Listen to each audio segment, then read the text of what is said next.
Tá bom? Tá bom. Então tá.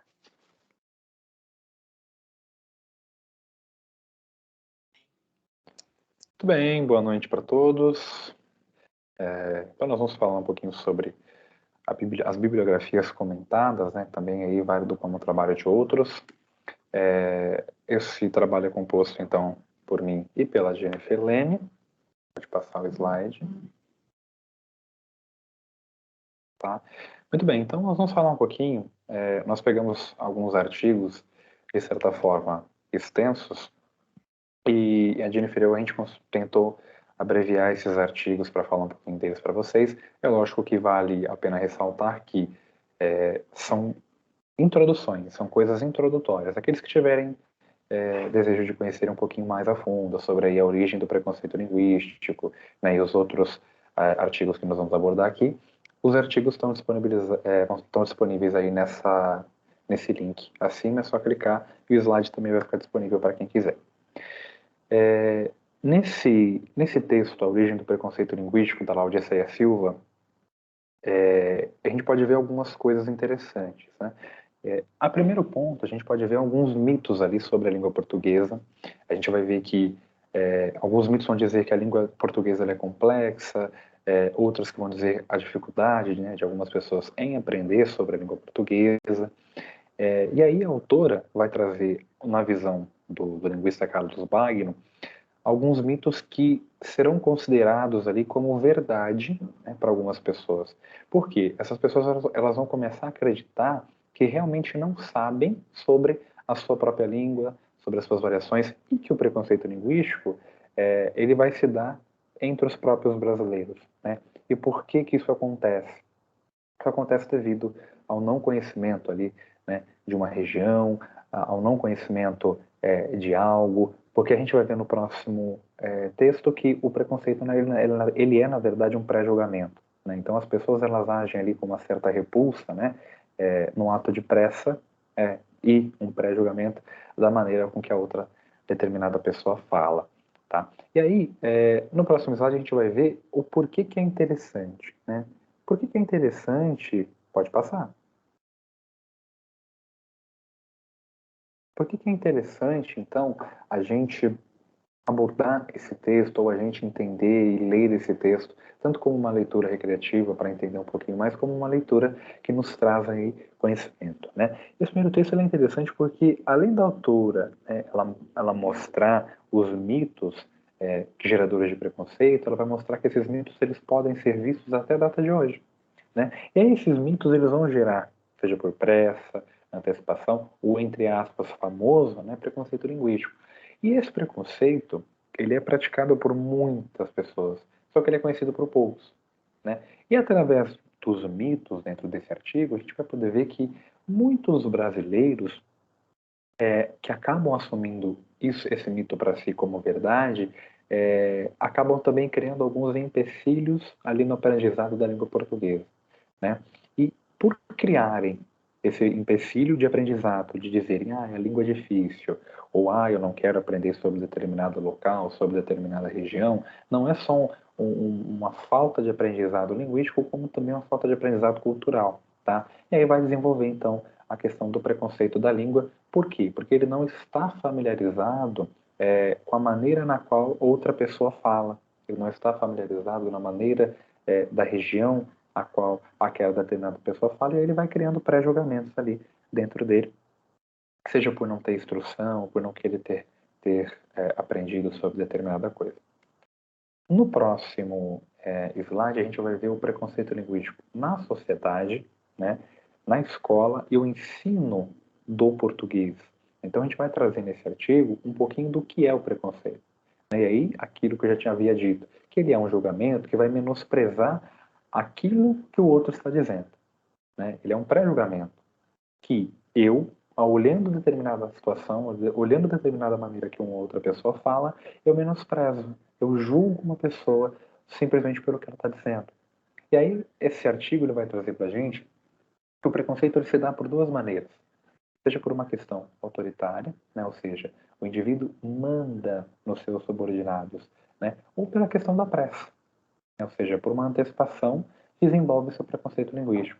eu não espero entender de onde o outro vem, eu não tenho empatia de entender o contexto social do qual o outro está vindo, e por pressa eu o julgo, e é onde desencadeia então o preconceito linguístico.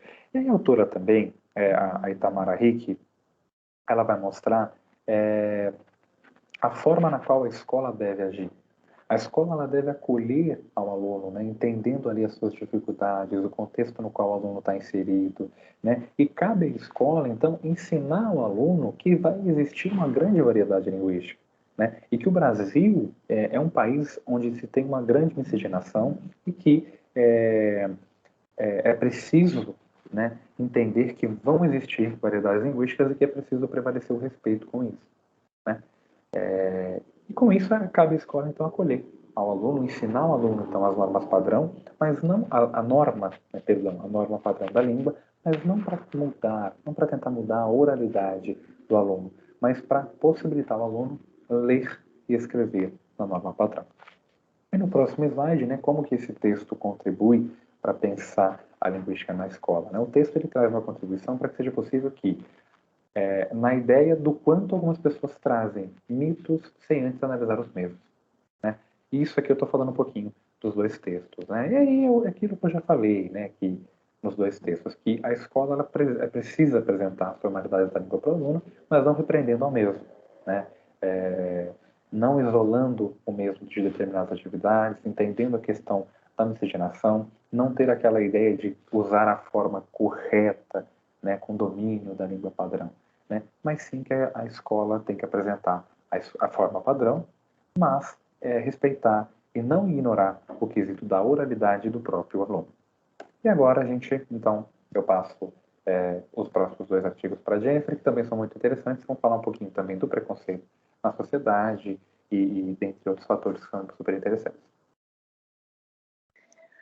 Tá. Bom, eu vou falar um pouquinho do preconceito linguístico e origem na sociedade, o término na escola. E como o Ítalo já havia dito nos dois artigos dele, né, dando a introdução no nosso trabalho, quando a gente fala em preconceito linguístico, a gente não vê de uma forma negativa, como é visto todos os outros tipos de preconceito, desculpa.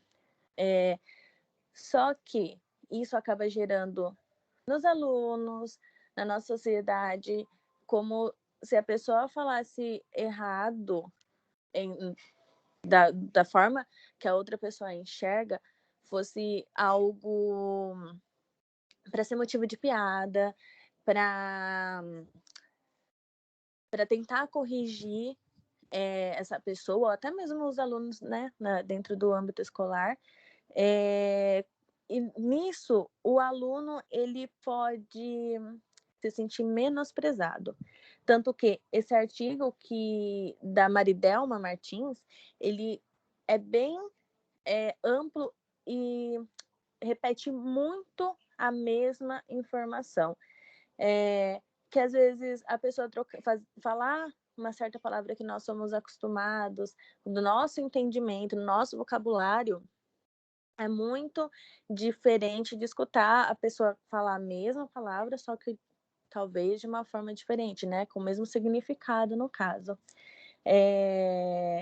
Porque o falante, né, não tem essa consciência, né? A consciência dele é nula, que do modo dele que ele está falando, tá certo. Nós que escutamos, para a gente tá errado. E ela pega muito isso. Agora, você imagina as crianças de classe social baixa, né? Que seriam as mais carentes, entrando numa sociedade totalmente diferente, que supomos que é uma escola de classe média, sei lá, ganhou uma bolsa, um exemplo, e pelo modo de falar ali, como eu falei no início, já são taxadas, sei lá, de burro, pode chamar de burro, ou que não sabe falar direito, e ali começa o início de vamos colocar que seria um bullying, onde a criança, nessa escola, perde totalmente a vontade de aprender. O professor tem essa missão de quebrar isso, que não é porque usa uma variante diferente que não está falando da maneira correta.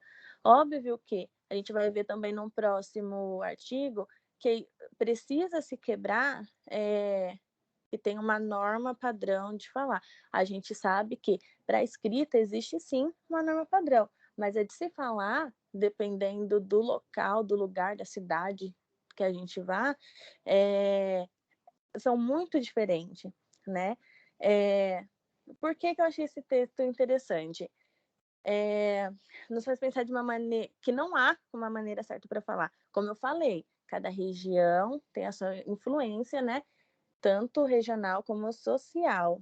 E o professor, como eu também havia falado, tem a extrema importância de falar isso para o aluno, que não é porque o amiguinho fala de uma forma diferente que está errado, né?